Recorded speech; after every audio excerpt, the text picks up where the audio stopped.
જય શ્રી કૃષ્ણ મિત્રો, આપ જોઈ રહ્યા છો યુટ્યુબ. આપ સૌનું મારી યુટ્યુબ ચેનલમાં સ્વાગત છે. મિત્રો, આજે આ વિડીયોમાં આપણે સાંભળીશું મહામાસ કે માઘ માસ કે માધવ માસની અમાવસ્યાના મહાત્મ્ય વિશે. આજના ખાસ ઉપાય શું કરવું શું ન કરવું તે પણ જાણીશું. અને આ માસે સૂર્યગ્રહણ થવા જઈ રહ્યું છે અને સૂર્યગ્રહણ વર્ષનું પહેલું સૂર્યગ્રહણ છે. એટલે અમાસમાં જાણીશું કે સૂર્યગ્રહણમાં શું કરવું શું ન કરવું. જો આપને આ વિડીયો પસંદ આવે તો લાઈક કરજો, શેર કરજો, કમેન્ટ કરજો. આપ આ ચેનલ પર પહેલી વખત જોઈ રહ્યા છો તો સબસ્ક્રાઈબ કરી લેજો, જેથી આવનારા નવા વિડીયોની માહિતી આપ સુધી તુરંત પહોંચી શકે. ધન્યવાદ. ઓમ પિતૃગણાય વિન્હે જગત ધારણે ધીમહિ ધિયો પિતૃ પ્રચોદયા. બોલો પિતૃ નારાયણ દેવની જય, ભગવાન ભોળાનાથની જય. મિત્રો, અમાવસ્યા કે મહિનામાં એક જ વખત આવે છે. પૂર્ણ અંધકાર તિથિ હોય છે, જેમાં ચંદ્ર દર્શન દેતા નથી. માટે આ રાત્રિના મહાત્મ્યની તિથિ એટલે માટે આ તિથિને અમાવસ્યા કહેવાય છે. અમાવસ્યાની તિથિ પિતૃ દેવતાઓને અર્પણ છે. આજના દિવસે તર્પણ, શ્રાદ્ધ, પિંડદાન આદિ કરીને પૂર્વજોના આશીર્વાદ પ્રાપ્ત કરવા દિવસ છે. પિતૃઓને કૃપા પ્રાપ્ત થાય છે તો સંતાન સુખ, ધન, વૈભવ, સુખ, શાંતિ, સમૃદ્ધિ આદિની પ્રાપ્તિ થાય છે. આ અમાવસ્યાનું મહાત્મ્ય એટલા માટે વધી જાય છે કે કારણ કે આજથી દ્વાપર યુગની શરૂઆત થઈ હતી. એટલા માટે આજે દાનનો મહિમા કહેવાય છે. આજે જે ભક્તો દાન પુણ્ય કરે છે તેને 100 વર્ષના દાન બરાબરનું પુણ્ય પ્રાપ્ત થાય છે. એટલા માટે આ દિવસનો લાભ અવશ્ય લેવો જોઈએ. જ્યાં યુગની શરૂઆત થાય છે તે દિવસ ઘણો મહત્વપૂર્ણ બની જાય છે. આજના દિવસે વૃક્ષ લતાઓને તોડવા ન જોઈએ અને પારકું અન્ન ખાવું ન જોઈએ. અમાવસ્યાની તિથિ જો સોમવારે, શનિવારે, મંગળવારે કે ગુરુવારે આવે તો તે સૂર્યગ્રહણની પણ અધિક ફળ આપનાર હોય છે. આજના દિવસે તો પિતૃઓ માટે શ્રાદ્ધ, તર્પણ, દાન, પુણ્ય કરવામાં આવે છે. આ વર્ષે મંગળવારે અમાવસ્યા આવે છે. પિતૃઓની અવકૃપા પણ ઉતરે છે. જ્યોતિષ શાસ્ત્ર અનુસાર ત્યારે પિતૃદોષ લાગે છે. પિતૃદોષ અર્થાત જેમાં સંતાન ઉત્પત્તિના કારણમાં વિઘ્ન આવે છે, કુટુંબની વંશવૃદ્ધિ થાયને ધનનો અભાવ રહે છે, ગરીબાઈ રહે છે, બરફ રોકાઈ રહે છે, બરકત રોકાઈ જાય છે, રોગ અને શારીરિક કષ્ટ વધી જાય છે, જેનાથી શારીરિક પીડા અને માનસિક પીડાનો ભોગ પણ બનવું પડે છે. દુર્ઘટના આદિનો ભોગ પણ બનવું પડે છે. ઘરમાં કલહ કલાર ઉત્પન્ન થાય છે. આ બધા કારણ એવા છે કે જે પિતૃદોષના લક્ષણ બતાવે છે. આમાંથી છૂટવા માટે આજના દિવસે અમુક ઉપાય કરવા જોઈએ. આજે અમાવસ્યાના દિવસે અથવા દર અમાવસ્યાના દિવસે અથવા ભાદરવા માસ કે જે 16 દિવસ આવે છે, ભાદરવી પૂર્ણિમાની લઈને અમાવસ્યાના દિવસો દરમિયાન પિતૃ માટે કાર્ય અવશ્ય કરવું જોઈએ. જે આપણને આવડે, જે આપણાથી બને. પિતૃ નિમિત્તે દાન પુણ્ય કરવું જોઈએ. પીપળાના વૃક્ષનું પૂજન કરવું જોઈએ. દીપદાન કરવું જોઈએ. સૂર્યોદય પહેલા ઉઠીને પીપળાને જલ અર્પિત કરવું જોઈએ. સરસોયાના તેલનો દીવો પ્રગટાવવો જોઈએ અને પિતૃઓને પ્રાર્થના કરવી જોઈએ. આવું ઉપરાંત ગાયને લીલું ઘાસ ખવડાવીને ઘરની બનાવેલી રોટલી અને ગોળ કૂતરાને ભોજન કે કાગવાસ કે કીડિયારું પૂરવી માછલીઓને દાણાસણની વ્યવસ્થા પક્ષી માટે આપણે કંઈક ને કંઈક એવો ખોરાક આપી શકીએ કે બ્રાહ્મણોને સીધું સામગ્રી દક્ષિણા સહિત પ્રદાન કરવી જોઈએ. આમ કરવાથી પિતૃઓ તૃપ્ત થાય છે, કારણ કે પિતૃઓનું જે હવામાન રહે છે તેઓ આ બધા કાર્ય દ્વારા તૃપ્તિ પામે છે અને આપણને પણ તૃપ્ત કરે છે. કહેવાય છે કે જો આખું વર્ષ આપણે દાન પુણ્ય ન કરી શકીએ તો ઈશ્વરનું નામ સ્મરણ ન કરી શકીએ તો આ મહામાસમાં પવિત્ર તીર્થોમાં જઈને સ્નાન કરવાથી પુણ્યની પ્રાપ્તિ થાય છે. આ મહામાસની અમાવસ્યાના દિવસે વ્રત ઉપવાસ કરવાનું ઘણું મહાત્મ્ય છે. જો કે આપણે વ્રત ન કરી શકીએ તો પણ વ્રત સમાન પુણ્ય અવશ્ય અર્જિત કરી શકીએ છીએ. કોઈનું કોઈ હૃદય ન દુખાવવું જોઈએ, આડાપ ન આવવું જોઈએ, કોઈની નિંદા કુથલી ના કરવી. આજના દિવસે વાળ નખ કાપવા નહીં અને ઝાડ ફૂલને પણ તોડવા નહીં. એટલા કે જો કે આપણે વ્રત ઉપવાસ કરી શકીએ તો પણ પેટના શા માટે ધ્યાનમાં લઈએ છીએ, ખોરાકને શા માટે ધ્યાનમાં લઈએ છીએ.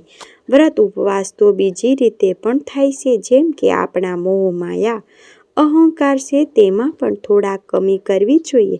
એવું નથી લાગતું કે આપણે અહંકારના વ્રત ઉપવાસની લોભ જ ન કરવો, મોહ જ ન રાખવો, પરંતુ લોકો માત્ર ભૂખ્યા રહીને જ ઉપવાસ કે વ્રત કરવાનું વધુ પસંદ કરે છે. કારણ કે જે લોભ, મોહ, અહંકાર આદિ જે આપણા અંદરના શત્રુ છે તેને વંશ કરવા એટલાય સહેલા નથી હોતા. પરંતુ જો આપણે આપણા અવગુણને, દુર્ગુણોને તેને વંશ કરીએ, વ્રત કરીએ તો ઉત્તમમાં ઉત્તમ ફળ પ્રાપ્ત થાય છે. આપણું હિત કલ્યાણ અવશ્ય થાય છે અને જ્યારે આપણે આપણું કલ્યાણ કરીએ છીએ તો આપણે બીજાનું કલ્યાણ કરી શકીએ છીએ. પહેલા પોતાનું જ શરૂઆત કરવી જોઈએ. અમાવસ્યાના દિવસે આપણે જે કાંઈ કર્મ કર્યું છે તેનું ડબલ ગણું ફળ પ્રાપ્ત થાય છે. આજે અમાવસ્યાના દિવસે દાન પુણ્ય સામર્થ્ય અનુસાર કરવું જોઈએ. દાન હંમેશા શ્રદ્ધાથી કરવું, પરાણે ન કરવું, ડરથી પણ ન કરવું અને કર્જ લઈને પણ ન કરવું જોઈએ. તો ભાગ્યવતી બહેનો આજના દિવસે વ્રત રાખે તો અખંડ સૌભાગ્યવતી પ્રાપ્ત થાય છે. અમાવસ્યાના દિવસે 10 મહાદાન બતાવવામાં આવ્યા છે. તેમાં પહેલું છે ગૌ દાન, જે અત્યારે કરી શકાતું નથી કારણ કે ગાયની મૂર્તિ જ દાનમાં આપવી જોઈએ. ગાયને સાચવવી સહેલી નથી, પરંતુ ગાયનું દૂધ આપણે જરૂર પીએ છીએ. પહેલાના જમાનામાં ગૌપાલન થતું હતું અને ત્યારબાદ ગાયનું દૂધ પીતા હતા. અત્યારે તો આપણે વેચાતું લઈએ છીએ.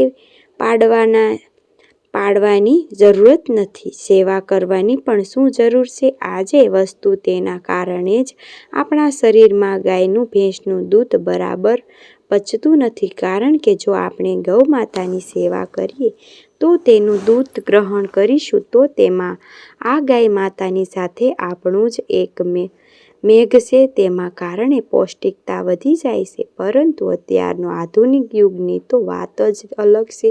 આજના દિવસે ભૂમિદાન સર્વશ્રેષ્ઠ મનાય છે.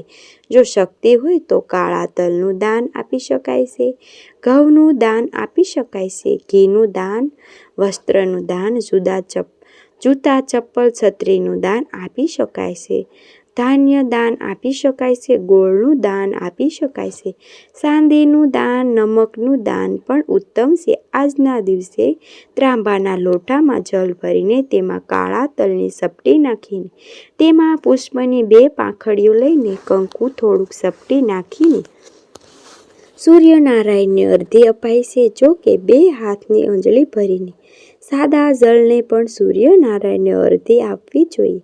ગાયત્રી મંત્રનો જપ કરવો જોઈએ કારણ કે પિતૃ ભગવાન સૂર્યનારાયણ દેવ જાગતા દેવ છે. આજના દિવસે પંચબલિ યજ્ઞ થાય છે. આજના દિવસે ગાયનું સાણનું જે સુકાયેલું હોય તેની ઉપર કપૂર મૂકીને તેને સળગાવીને તેમાં પિતૃ નિમિત્તે ખીર હોમી પિતૃ દેવતાને અર્પણ કરાય છે, ભોગ લગાવાય છે. આમ કરવાથી ઘરમાં સુખાકારી રહે છે. દર અમાવસ્યાના દિવસે ચંદ્રદેવની પણ પૂજા થાય છે. ભલે ચંદ્રદેવના દર્શન ન થાય હોય પરંતુ આ આકાશમાં ચંદ્રમાનો હોય છે. પૂરી શ્રદ્ધા સાથે આજે ચંદ્રદેવની આરાધના કરાય છે.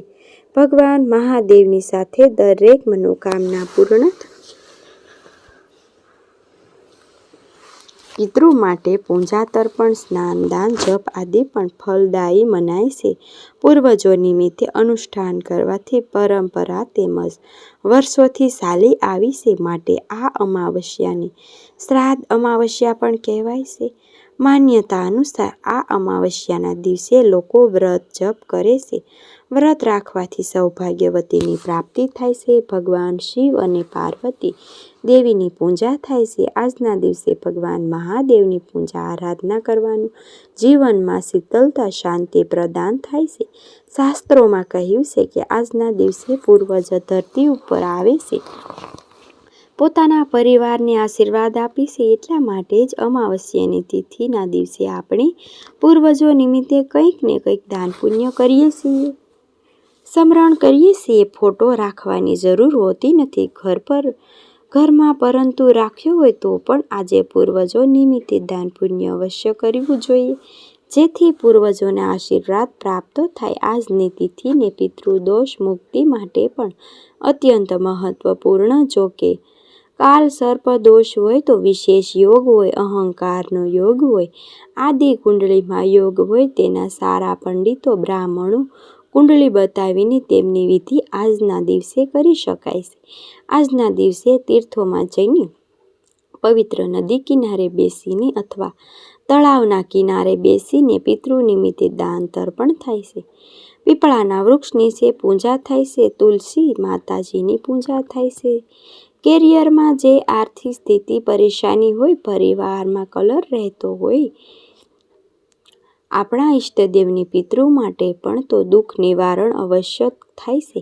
આપણી ઉપર પિતૃ ઋણ હોય તે ઘણા કહે છે કે ભૂતો પૂજા થતી નથી. ભગવાન શ્રી કૃષ્ણ ગીતામાં કહ્યું છે કે ભૂતોની પૂજા કરનાર ભૂતોને પ્રાપ્ત થાય છે, દેવોની પૂજા કરનાર દેવો અને સ્વયં ભગવાન શ્રી કૃષ્ણની પૂજા કરનારને પ્રભુ સ્વયં પ્રાપ્ત થાય છે. માટે પિતૃઓની પૂજા તે ભૂતની પૂજા પણ કહેવાય છે. એટલા માટે આજે ભૂતનાથ ભગવાનની પૂજા કરવી સર્વશ્રેષ્ઠ મનાય છે. દર અમાવસ્યાના દિવસે પિતૃદોષમાંથી મુક્તિ અર્થે ભગવાન મહાદેવની પૂજા કરવી ઉત્તમ મનાય છે. ભગવાન મહાદેવની સામે એક આખું શ્રીફળ ધરાવાય છે. નાગ નાગિનની જોડ સમર્પિત થાય છે. કાળા તલની અભિષેક થાય છે. ગંગાજળ ન હોય તો શુદ્ધ જળની પણ અભિષેક થાય છે. બીલીપત્ર ધરાવાય છે. ભગવાન આદિ વ્યાધિ ઉપાધિ હરણ થાય છે. ત્રિશૂળ ધારણ કરનાર, ત્રિનેત્ર ધારણ કરનારને ત્રિપુર્ણ ધારણ કરનાર ભગવાન મહાદેવને જેમને બીલીપત્ર અત્યંત પ્રિય એવા ઋણના અંકમાં જોડાયેલા ભગવાન મહાદેવને શિવ મહાગુરુ જે જ્ઞાન દેવતા છે, તંત્ર મંત્રના દેવતા છે, તેમની આરાધના, તેમની શક્તિ સહિત દેવી પાર્વતી સહિત પૂજા થાય છે. જીવનમાં તમામ વ્યાધિ નષ્ટ થાય છે. ગ્રહ દોષ બાધાનું દૂર થાય છે. આપણા ઘરમાં કોઈની નવી વસ્તુ ખરીદી છીએ તો પણ મંગલ કાર્ય છે કરાય છે નહીં. જન્મ મૃત્યુ કુદરતી રીતે થાય છે તે કરી શકાય છે, પરંતુ ખાસ મુહૂર્ત આ દિવસનું કઢાયું નથી, કારણ કે આ દિવસ તો દેવતાઓને પૂજવાનો છે, પિતૃઓને પૂજવાનો છે, જે દિવગંત થાય છે તેમના સ્મરણ માટે. એટલા માટે આપણે નવીન કાર્ય કરતા નથી. આ અમાવસ્યાના દિવસે ખાસ પૂજા પણ થાય છે. અમાવસ્યાનું જે ભક્તો વ્રત રાખે છે તે કે ન રાખે, આજે બ્રહ્મા મુહૂર્તમાં ઉઠીને પવિત્ર તીર્થોમાં સ્મરણ કરીને સ્નાન કરી લેવું જોઈએ. શુદ્ધ વસ્ત્ર ધારણ કરી લેવા જોઈએ. જેઓ તીર્થોમાં જઈ શકતા નથી, જલને સ્નાન કરે છે. ત્યારબાદ ભગવાન મહાદેવનું સ્મરણ કરીને આપણા ઘરમાં મંદિર પાસે આવીને ઘરના મંદિર સફાઈ કરવી અને સંકલ્પ કરવો. વ્રતનો જો વ્રત કરવા ઈચ્છતું હોય તો પણ શિવ પાર્વતીની ચંદ્રમા તુલસીજીની પૂજા કરવી. આખા ઘરમાં ગંગાજળનો છંટકાવ કરવો. મંદિરમાં દીપ પ્રગટાવો ભગવાન મહાદેવનું. જો ઘરમાં આપણે નાનકડું શિવલિંગ હોય, મંદિરોમાં જઈને પણ પૂજા કરી શકાય છે. મહાદેવની શુદ્ધ જળ અથવા ગંગાજળ, કાસું દૂધ, મધ, દહીં, પુષ્પ ધરો, અક્ષમ ચડાવવી જોઈએ. શુદ્ધ જળની શિવલિંગને સાફ અવશ્ય કરવા જોઈએ. ભગવાન મહાદેવની પાર્વતીનું સ્મરણ કરીને દેવી પાર્વતીની 16 શૃંગાર સામગ્રી આપી શકાય છે. મહાદેવની પૂજા ઉપર પણ પ્રદાન કરી શકાય છે. મિત્રો, મને સાંભળવા માટે ધન્યવાદ. આપ સૌને મારા જય શ્રી કૃષ્ણ.